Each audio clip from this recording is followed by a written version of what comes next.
Qigong is the power of slow. You slow down so that when you go fast, you're going fast cohesively and everything's connected. So you'll see in Qigong practice, we actually consciously move the body slowly with breath as a way to cultivate energy and as a way to train the body to move in unison. And then the martial artists say, when you go fast, you move quickly with relaxation. You can actually go faster because you've trained going slow. So it's a beautiful thing. And they did this study in Stanford University with crash test dummy outfits with all these different martial artists. And what they found in the study was that the Tai Chi master was able to punch the fastest. Here's the guy who was just training on all these super slow movements, but when they tested his speed, he was the fastest because he could go slow. He was able to relax so much that that fast movement came with a lot of power and quickness because of the relaxation. Hi, this is Ken Murdison from Augusta, Georgia, and I play at Westlake Country Club here in Augusta, Georgia. This is Golf Smarter number 897. The power of slow. Qigong for golfers with Master Instructor Lee Holden. This is Golf Smarter, sharing stories, tips, and insights from great golf minds to help you lower your score and raise your golf IQ. Here's your host, Fred Green. Welcome to the Golf Smarter podcast, Lee. Thanks so much for having me. I would love to golf smarter, and I would love to even start golfing in a more serious way. And that is my intention for this year. Awesome. Well, I'm glad that you're here then. So golf is new to you, but what we're going to discuss, Qigong, is obviously not. That's and you right. Found a way Qigong for 35, 36 years now. So how did you get started?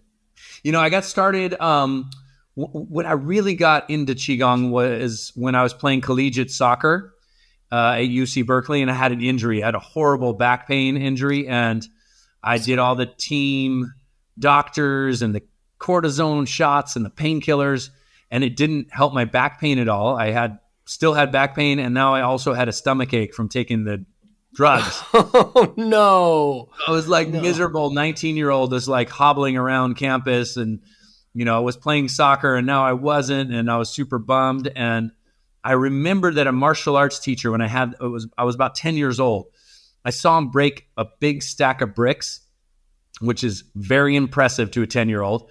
Yes. And he told me that the way in which he did it, he used chi. And I was like, what's chi? And he's like, chi is your internal energy. It's your power. And he said, chi is for healing. And so all of a sudden this thing popped into my mind. I was like, I'm going to go see that guy. And I did, and he did. He gave me some acupuncture, and he showed me Qigong exercises, energy exercises to help with pain and low back pain. And man, after 2 treatments, I was 80-90% better. And 4 treatments, I was back playing soccer. I was back playing soccer in 10 days, and everybody was like, how did you do that? And so I just got really into it. I got into the exercises. I started studying with local Tai Chi and Qigong masters. And then I got so into it that I wanted to make it my profession. And everybody was like, you can't do that. That's Qigong. You can't make a living doing that. You got to go work in Silicon Valley. And instead, when I graduated, you went to Cal. They're not teaching Qigong at Cal. They're not teaching Qigong. You got to go be an engineer.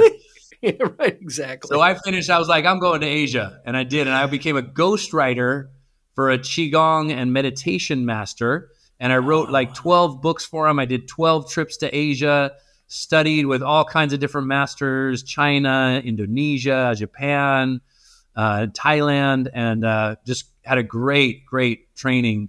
And then I was like, I got to bring this back to people here in the West and see if I can show them how to do it. And that's what I've been doing for 35 years. And all those people that were telling you, you can't do that. You've got to go and become an engineer. What were they saying then? It's like, no, I'm writing. And I'm like, you're writing? It's like. Yeah, I'm like, hey, while you're sitting at that desk job, I'm here at the waterfall in Thailand doing breathing exercises. Oh, now I'm in China doing this. I know you're making a lot more money than I am, but as soon as I got back, over the years, people, all these Silicon Valley friends of mine, they were all coming to see me for stress-related illnesses or referring people to come see me. So I had a clinic, I had an acupuncture clinic. I was teaching Qigong classes all over Silicon Valley. I started teaching to professional athletes and just became known as the wellness director. I was even hired to be the wellness guy on Hollywood movie sets. And so it just kind of took off. And how did that happen? Right? Funny enough, I was like on Deuce Bigalow, Male Gigolo. Rob Schneider had hired me to help him with like the stress of being on set. I was doing Qigong classes before we were filming, and the movies and things like that. So I've got to meet a lot of actors and give them acupuncture and show them Qigong exercises. And I still get emails or texts from them. Hey, I'm doing this exercise. I'm doing that exercise. Thanks so much, man. But I was like, I could either stay in Hollywood and do more of a focused on Hollywood scene, or what I really liked was the athletic scene, because that's kind of where my background was. So I stayed up in Northern California working with athletes at the local health club that I was working. A lot of the Olympians came through there as for training, and they would get acupuncture and learn Qigong with me. And so I just really got jazzed on teaching athletes Qigong practices, as well as Silicon Valley executives. And then it just kind of took off from there. Yeah, it's so funny because I've been doing this podcast I'm in my 18th year of doing this. When I tell people, yeah, I do podcasts, they ask me the question that you probably get all the time as well. You make a living do that? You get paid to do that? Right? No, I don't.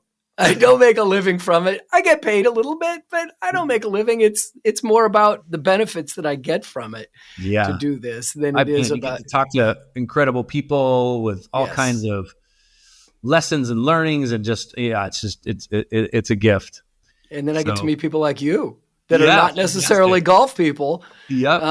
But you have something to share for us to all learn from and all become more centered and be a better golfer. And Fred, over the years, I can't tell you how many times students of mine come back after taking a class or two, or being in class for a few months. They'll say, hey, does this help improve your golf game? Because since your classes, my golf game is way better. And it just kept happening over and over and over again.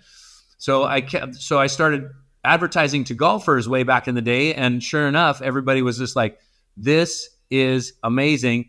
And recently, I told you before the show, an Australian golf pro named Peter Croker, he was doing my classes for the last 12 years, and we finally got in touch.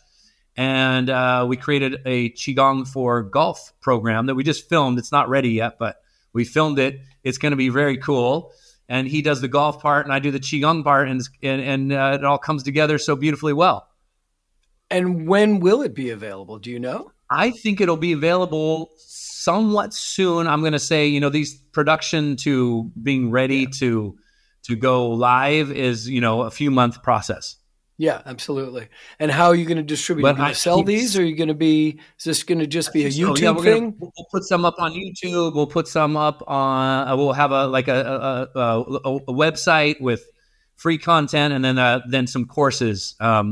Peter's got some courses, pain-free golf, breaking 80. He's got a very specific style that he's been showing me, and it's just so aligned with Qigong principles.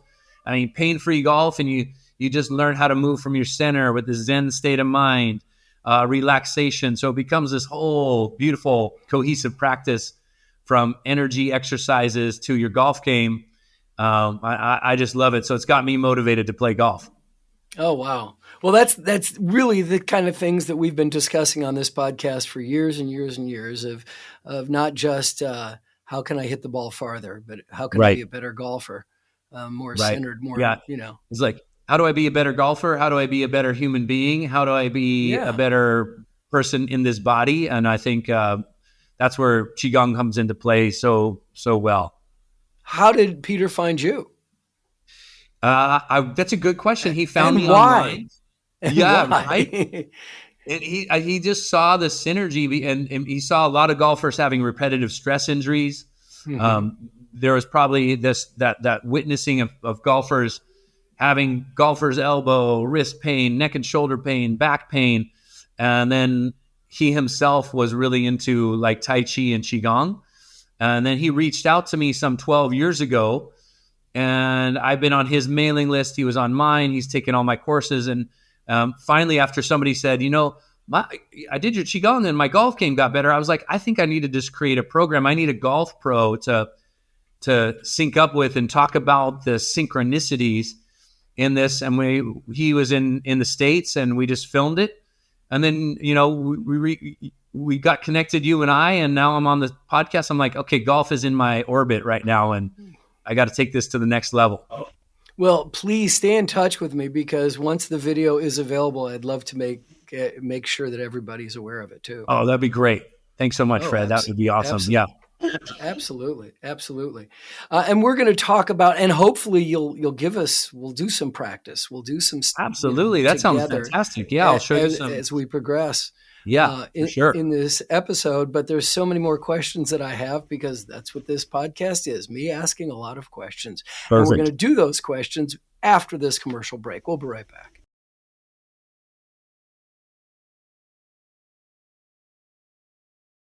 Lee, before we continue, I think that the most important thing is to define Qigong. What is Qigong? What does it mean?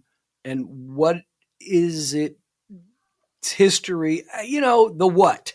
What. I'll let you just pick it up from there. Yeah, absolutely. Okay, Qigong. Qi means energy, life force energy. And boy, don't we want more energy. Everybody wants a little more energy. So I say Qigong in a modern sense is a practice of less stress and more energy. So Qi means energy. It's energy of your body. It's energy of emotions. It's energy of mind. It's an integrated whole. And so the practice, even though it seems like exercise, it really is a moving meditation. It's great mindfulness training, but it's done through movement. It's a little bit like Tai Chi, and it's a little bit like yoga. If Tai Chi and yoga had a baby, it would be Qigong. It's a practice that's very accessible. You don't have to have any fancy clothes. You don't have to stand on your head. You don't have to have any weights, but it's good exercise. It's great stretching. And then there's this beautiful part of the practice that's very flowy. So you're doing these movements where the principles are relaxation, move from your center, stay mindful of your body as you're moving. So I think this is why it's so great for golfers. And it feels just so relaxing and energizing kind of at the same time by the time you finish. Gong, so Qi, life force energy, Gong means to work with in a skillful way. Work with the energy in a skillful way. So it's part of Chinese medicine. It comes from the same roots as acupuncture, herbal medicine. In fact, it was called the 5 branches of medicine: acupuncture, herbs, massage therapy, nutrition, and then Qigong. And in the Qigong category was also Tai Chi. So Tai Chi is actually a form of Qigong. It's a martial arts form of Qigong. So in Qigong, you have, Qigong for martial artists, building power and energy in the body. You have medical Qigong, how to use exercise like physical therapy to heal your body. And then you have the more spiritual Qigong, which was more the meditation and meditative types of practices. And so that's kind of a bit of it in a nutshell. That the history of it's fascinating, because it's the very first time in recorded language where you see exercise as part of medicine. It dates back some 4,000 or 5,000 years in its written record, and it's part of Chinese medicine. So Chinese medicine worked like this: you would go see your doctor, and the doctor would give you acupuncture, herbs, and Qigong prescriptive exercises. And as long as you stayed healthy, or as healthy as when you came in, you continued to pay. It was almost like a monthly fee. And as soon as you got sick or sicker than when you started, you stopped paying. So you got a headache, you got pain, you got problems. No, hey, I'm not doing my job. Don't pay me this month until you're back to health, and then they start paying. So this is a practice of true healthcare where the focus is on vitality, it's on health, it's on wellness, it's on prevention, where it's exactly the opposite of our Western medicine. So it's very fascinating to me, because nobody gets paid unless somebody's sick in our Western culture. And let me tell you, people are making a lot of money on sick care. And if we want to really take charge of our health and wellness, we need to do preventative health. And that's up to us individually. Yeah. Yeah. And 90% of medicine is practiced on 10% of the people. Right. Big So time. is this practice still being used in Asian countries, in China, Yeah. in Japan, in And these it's, countries? Are they you know, still? fascinating is the fact that Qigong is the most widely practiced form of exercise in the world. So you Wow. just think of like jogging, golf, everything else. It pales in comparison because there's just so many people in Asia practicing Tai Chi and Qigong. You wake up and you just see the parks are filled with people doing calisthenics and exercises. And there's 3,000 styles of Qigong. So there's Oh, styles wow. that look like yoga. There's styles that look like Tai Chi. Mm. There's more fitness styles. There's more flowy styles. There's more meditative styles. So when I started training in Qigong, I was like, okay, what is going to make the most sense for Westerners for what we want? So I started focusing on more medical style. So how can I design a routine that's going to get rid of neck pain, back pain, stress, anxiety? What's a routine to help people sleep better? What's a great routine to wake up in the morning and charge yourself up with energy? So that's kind of my specialty, is real focused, condition specific routines. And so, what is the difference between Tai Chi and Qigong? And then the next question would be yoga and Right. Qigong. Yeah, I think so. Tai Chi is a practice that originated some 900 years ago by a family in China, the Chen family. So you have Chen style Tai Chi, and it was originated as a martial arts. In fact, the early Tai Chi masters were excellent martial artists, and it got so popular in China because they would invite other martial artists and challenge them to sparring contests, and they would inevitably win. And they won big competitions, and they would challenge people all over China until the imperial guard in China, the emperors, they summoned the Chen and the Yang style families to come and teach the royal guard. And so what they did is they showed them the movements, but they didn't teach them the sort of the secret energetic cultivation behind the movements, which is Qigong practices. So in essence, Tai Chi came about through the combination of martial arts like Kung Fu and Qigong exercises. In combination, it became Tai Chi. So when you see people doing Tai Chi, a lot of the reason they're doing Tai Chi nowadays is as a Qigong practice for health, stress management, energy cultivation. They're not really doing it as a martial practice. I see. Well, then how do you compare yoga to Qigong? Right. So yoga is from India. It originated in India. And yoga is very interesting because it started off with more breathing exercises, more energy cultivation. So prana, the term for life force energy in Indian culture and Ayurvedic traditions, is the same as chi, as in Chinese medicine. So they have these words, life force energy. And both cultures, both yoga and Qigong, cultivate life force energy through breath and body practices, through mindfulness and movement. Now they go about it a little bit differently. In yoga, you're going to do mainly stretches and breathing into stretches. And in Qigong, you're going to be doing mainly flowing movements. Or if you are stretching, it's not static. You're flowing through a stretch rather than holding a stretch. Not a dynamic. The difference also, the martial art has really brought in a lot of joint mobilization to the Qigong practice, whereas in Indian yoga, there's a little bit more focus on muscular lengthening. So maybe as it relates to golf, because there's so much articulation in the joints in the golf swing, that Qigong has a really great way of opening all the joints in the body. We call it oiling the joints, or silk reeling Qigong, make your joints silky smooth, and create joint flexibility, muscular flexibility, but not overstretching, because in that martial arts tradition, you needed that resiliency, the combination of strength and flexibility to perform really well. So I think it has a lot of application to athletics because of that training and resiliency. Yeah, and I think that it makes sense then that it would be really advantageous for golfers to be doing this type of practice versus a martial arts because of the like I do yoga. I've been doing yoga for decades on and off, Great. but been doing it for decades. But still, it's more about, for me, dynamic, static poses, that stretch out various parts of my body. Right. But Right.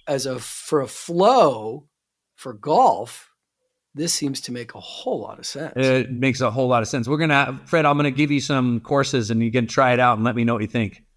I will do that, but we're going to take a commercial and I'll do all the courses during this break. We'll be right back. Okay.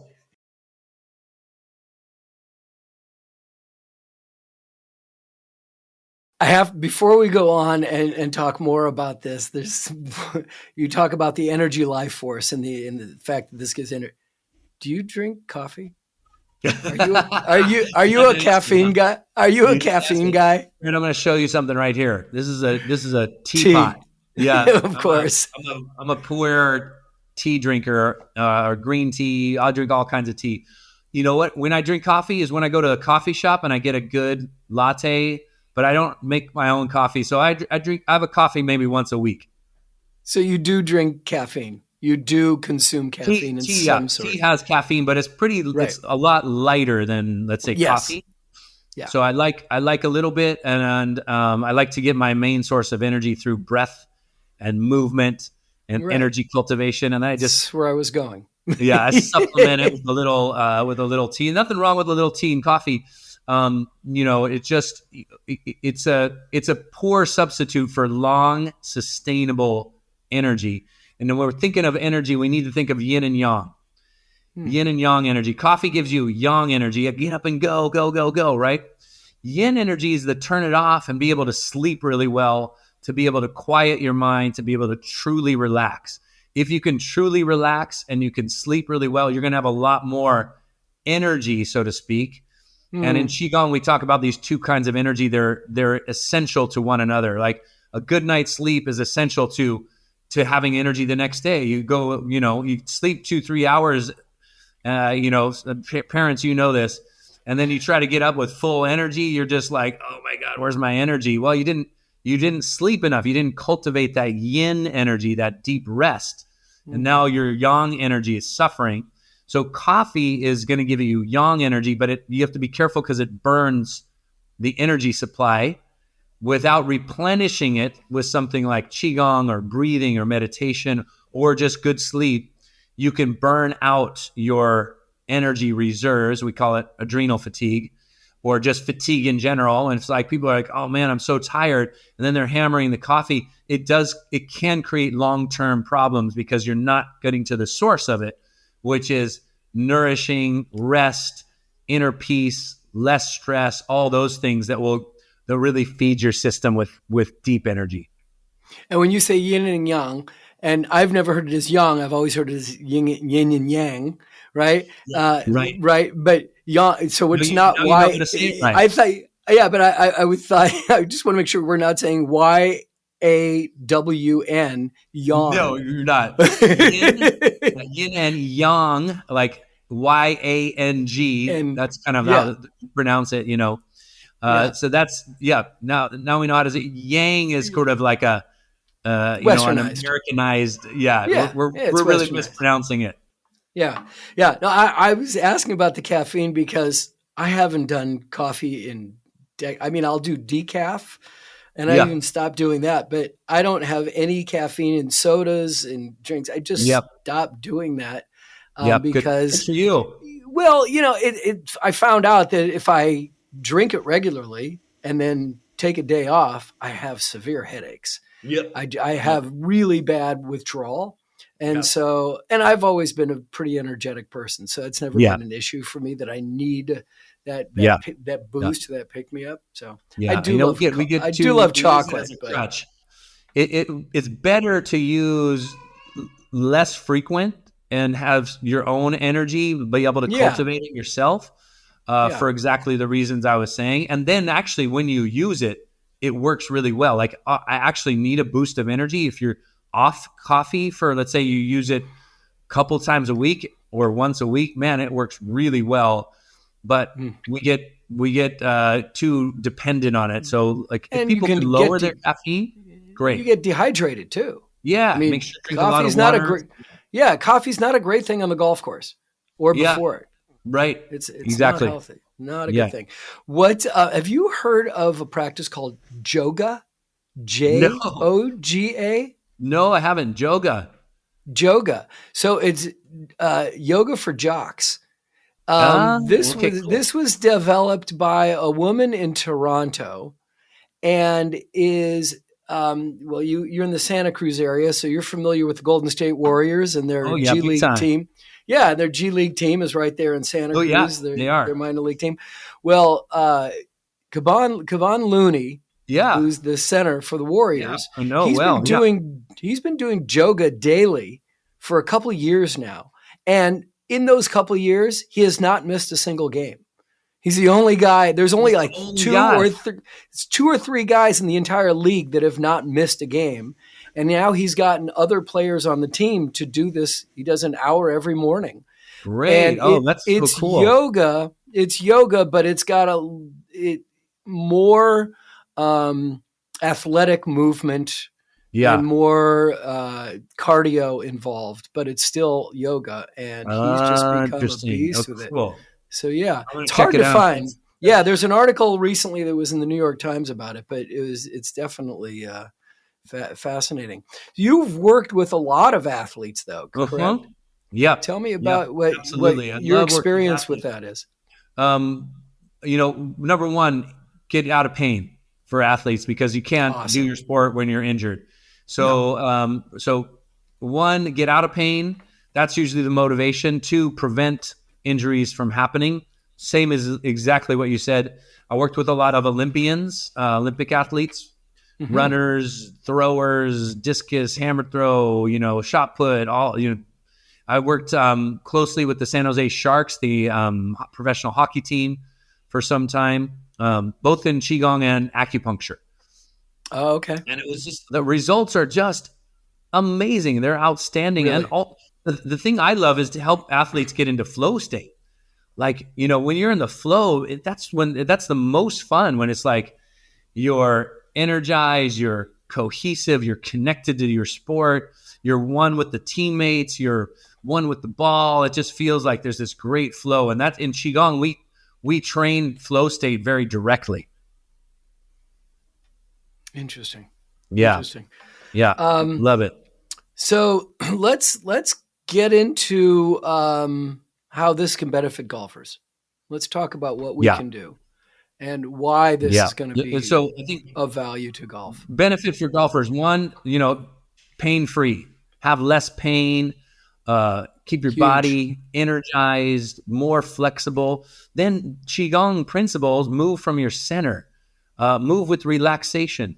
Use your mind and body in an integrated approach so that when your body's relaxed, your mind's more focused. Like, just simple things like head down, move from the center, relax through the swing. All those things can be so powerful. And when you train it with Qigong and then you apply it in your golf game, it's a wonderful synergistic type of connection. And where does it all start? Does it start with breathing? Or does Well, it I think breathing is a great start place with to a start. consciousness, mindfulness? Where does it? Yeah. There's a few entry points. I mean, breathing, yes. In Qigong, what we do is we always synchronize breath with the movement. So, if we're doing a flowing movement, you might inhale, arms up, exhale, arms down, inhale towards you, exhale, push away. And then you could just do some breathing. You could just do some Qigong breathing as a way to, breath will help to integrate mind and body. Your thoughts and your emotions are always reflected in your breath. So when we're stressed out, we're going to breathe quickly. When we're calm and relaxed, we're going to breathe slowly. So if you can take slower breaths, you're going to calm everything down. Because when we're stressed, we're tense, we're tight, the moving with your whole self doesn't work. We become kind of fragmented and constricted. When you're relaxed, you move more like water. Everything's cohesive and flowy and unified. So you can start with a movement. If you wanted to do a movement, you could do that. You could start with some breathing and then integrate into a movement. And then it just goes from there. Wow. That's so interesting because I've seen so many golfers, what they'll do on their golf swing is take a breath and hold it and then go through their golf swing, right? Right. And you'll see the tension. You'll see the shoulders come up. You know, their ears get smashed by their shoulders. You know, the amount of tension in their neck and their back and all parts of their body. And I think it was like a year ago, maybe just a little more than a year ago, that once I started to realize to breathe in on my backswing and out on my foreswing, on my forward motion, I was hitting the ball farther. Oh, amazing. With more accuracy. But tying my swing to my breath made a huge difference. That's Qigong right there. You just were cultivating then we're done. Power and breath. You're doing Qigong. You know, when you move in synchrony with a breath, you know, and now you're doing it more consciously, and now that breath is helping you through the movement. So perfect. And we just get more and more skilled at that, adding more and more pieces.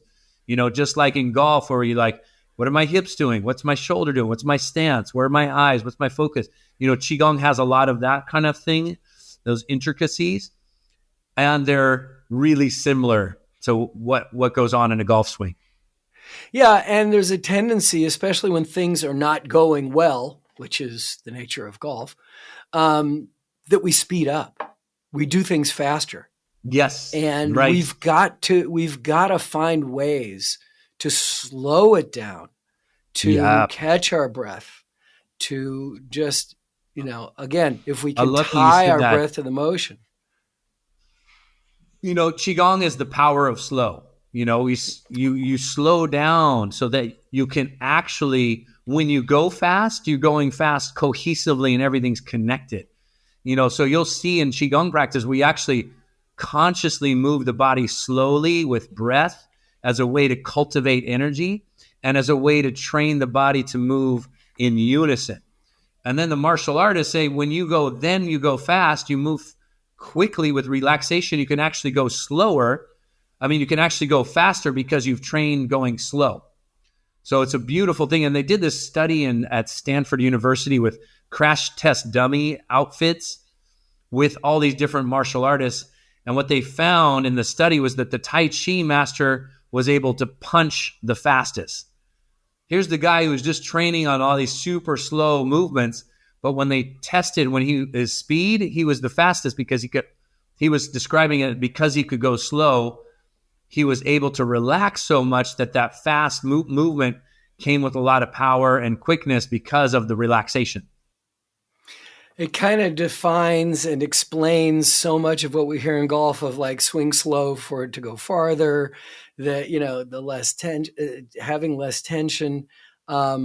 It really kind of makes a lot of sense. All right, we're going to take one more break. And then when we come back from this one, after we hear what's going on in Golf Smarter Mulligans this week, let's do some practice. Let's learn a couple of practices from you.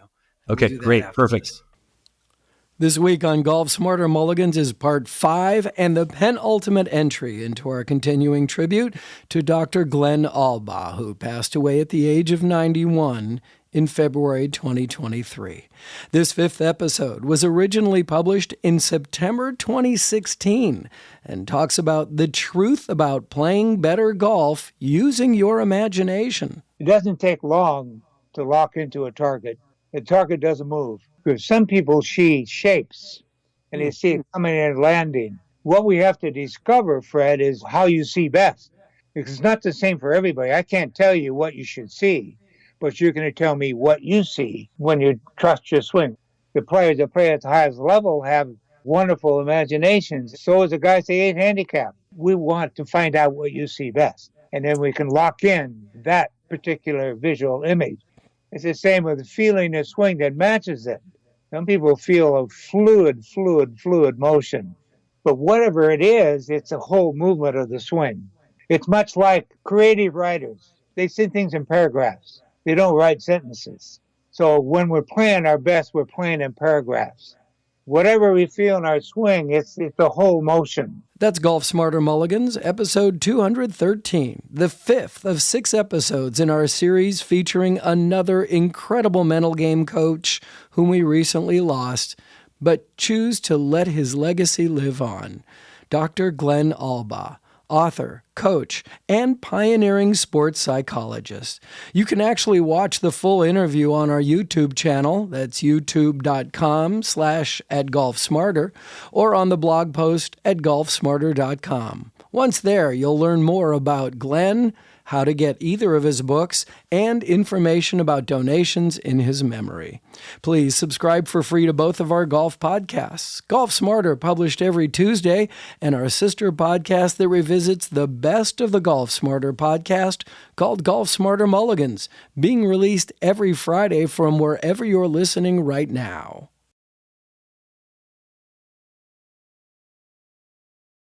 Lee, the listening to a podcast takes many forms. One thing we do know is you're in someone's head. Most of the time they're wearing headphones or they're in a car, the speakers. People don't listen to podcasts in a group. So that means they could be at their desk. They could be walking the dog. They could be doing the laundry. They could be cleaning the house. They could be out, there's many different ways people listen to podcasts. Absolutely. But let's see what we can do. And if I need to stand up, I will do that. I'm not sure how I'm going to be able to manage that, but I'm sitting now. I'm sitting on a chair that kind of gives me some bounce to it. Oh, I see that. Nice bounce. Yeah, it's like those balls, It's a chi chair. Well, yeah, but it's actually a German designed chair that has rock and roll and bounce to it, but there's no back. So it forces me to sit up. Great. And it's been great for my back, but that's a whole nother thing. So let's see what we can do. Let's learn a couple. Let's do these practices seated. Let's do them seated. If people want to, if they're standing up, you could do it also standing. Great. And I'll just guide you through auditorily. Of course, don't do these practices if you're driving. You can just wait till you get home. And let's teach people. The beauty of podcast, you can rewind and play it again. Play it again, yeah. So we'll do a couple exercises. I'll show you a breathing exercise. I'll put it to some movement. And then I want people to be able to feel their energy and energize their hands and their wrists, because that's a big part of the golf swing is that action through the wrists and the hands. So let's first do breathing. So the first thing, let's do it like, how do we want to breathe for better health and just clarity in our nervous system? So it's going to come down to a slow breath. So you're going to breathe through your nose about 4 or 5 seconds on the inhale and 4 or 5 seconds on the exhale. And I want you to do that diaphragmatically, which means that you start the breath in the belly. So put your hand on your belly, put one hand on your chest, and now inhale into your belly. Let it rise up through your ribs all the way to your chest. And then exhale through your nose. Let the chest relax. Let the ribs relax. And we're breathing out through the nose as well. Out through the nose as well. Yep. Okay. In, out through the nose. In general, that's the best way. There's occasionally, let's say you want to breathe out through the mouth, but going through the day, most of the time you want to breathe in and out through the nose for the benefits of energy cultivation and just overall health. So big deep breath through the nose. Exhale through the nose, nice and slow. Belly, ribs, chest on the inhale. And then back down. Chest, ribs, out through the belly on the exhale.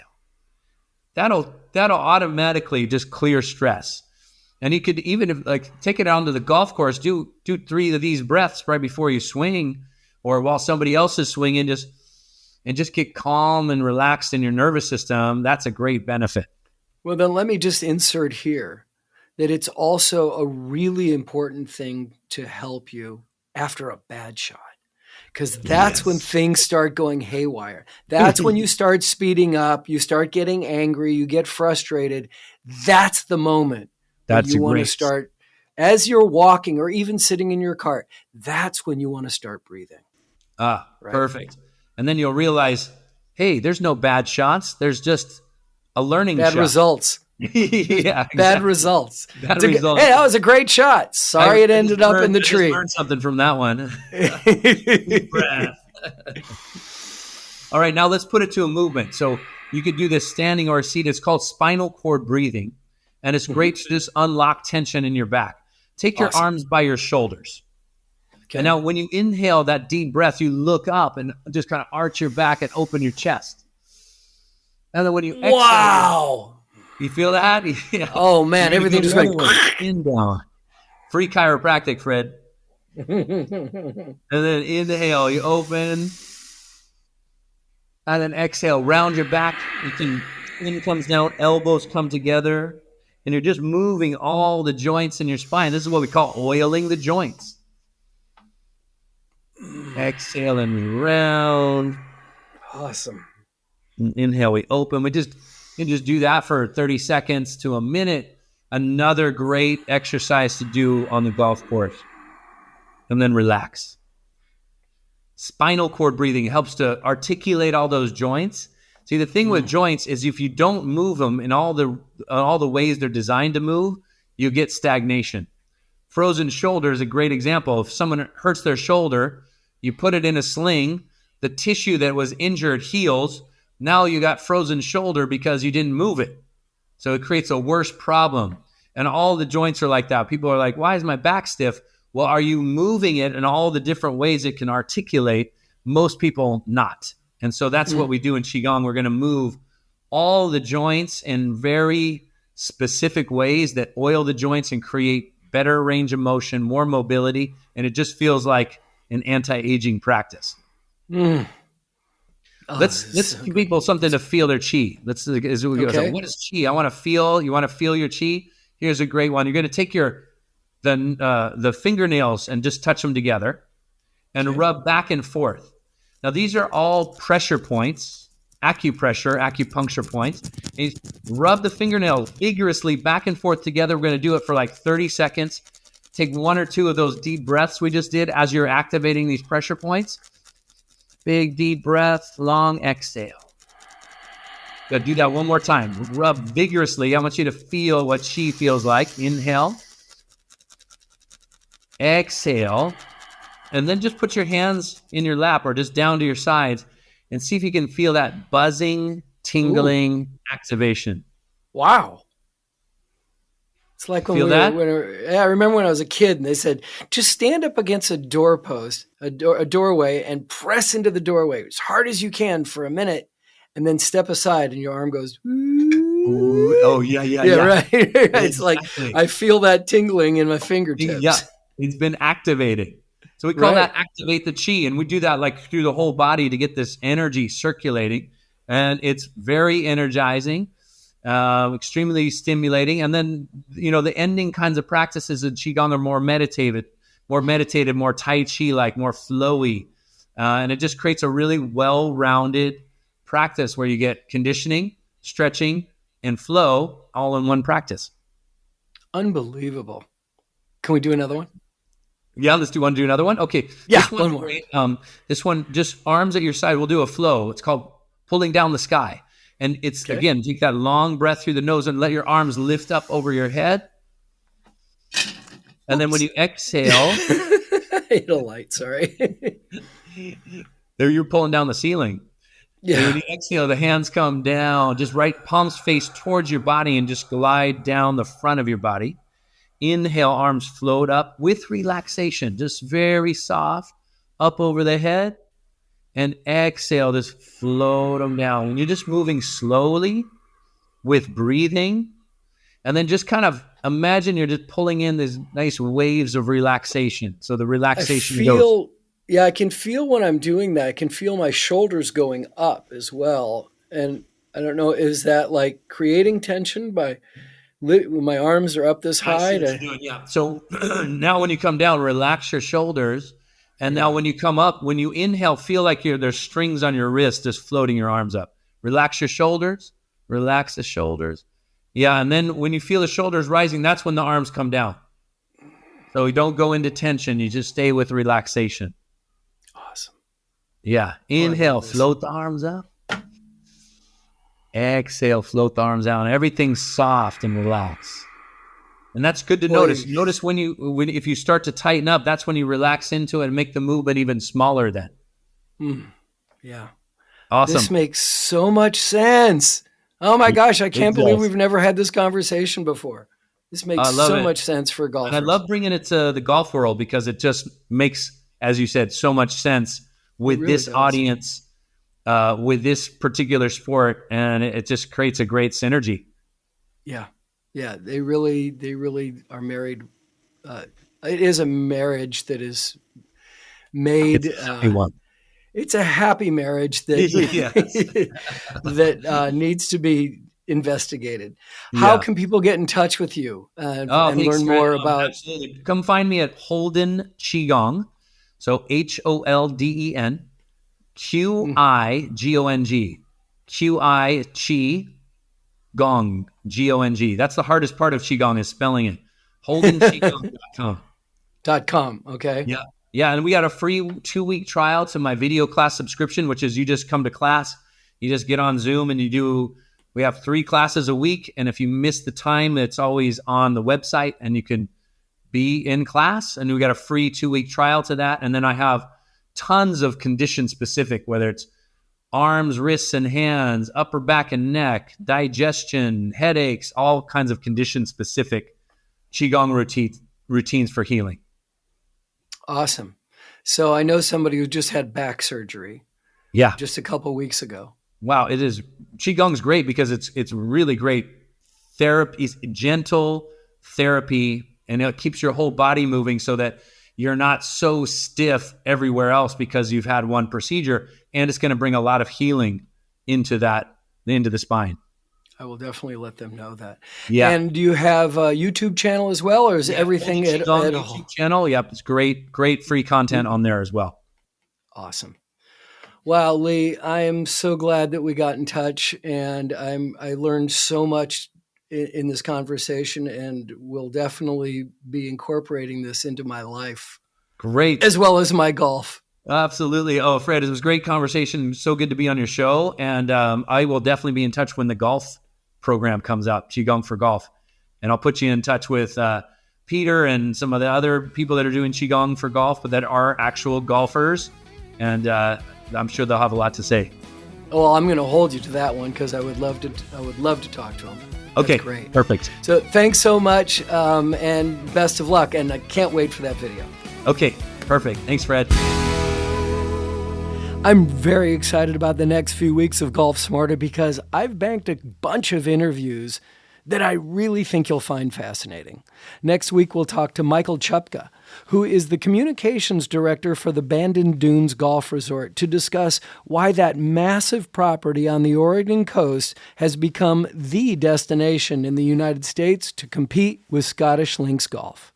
Then, for episode 899, we'll meet Charlie Meacham, author of a very fun book called Arnie and Jack, Stories of My Long Friendship with Two Remarkable Men. And that's going to be the week of the U.S. Open. Kind of perfect. We'll celebrate episode 900 with a family affair. That will be the day that my wife's memoir is released, and since I'm a central figure in the book, I thought, like we did on episode 800, you can learn more about me, my history, and my wife's excellent book. Actually, the audiobook, which I produced, is already available on Audible. The book is called By Accident, A Memoir of Letting Go by Joanne Green. And on that episode, you might even get a chance to meet my 2 sons. Thanks this week go out to Ken Murdison of Augusta, Georgia, for being our newest Golf Smarter ambassador.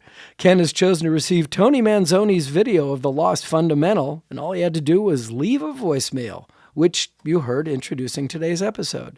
You know, you too are eligible to win one of 3 great prizes just for opening the show, leaving a voicemail, and being a Golf Smarter ambassador. Now you can select Tony's video, a glove and glove storage compartment from redroostergolf.com, a unique glove storage service that offers many styles of gloves in 26 sizes for both men and women. Or you can choose a box of X1 balls with a Golf Smarter logo from Odin Golf, the golf brand that sponsors and pays everyday golfers. These tour quality balls are a fraction of the price of what you'll usually pay, and when you use the code GolfSmarter at checkout, you'll receive an additional 20% off the order. Their links are in today's show notes. Send me an email, and I'll get back to you with some instructions of what to do and what to say. Just write to golfsmarterpodcast@gmail.com or visit golfsmarter.com and click on the Hey Fred button.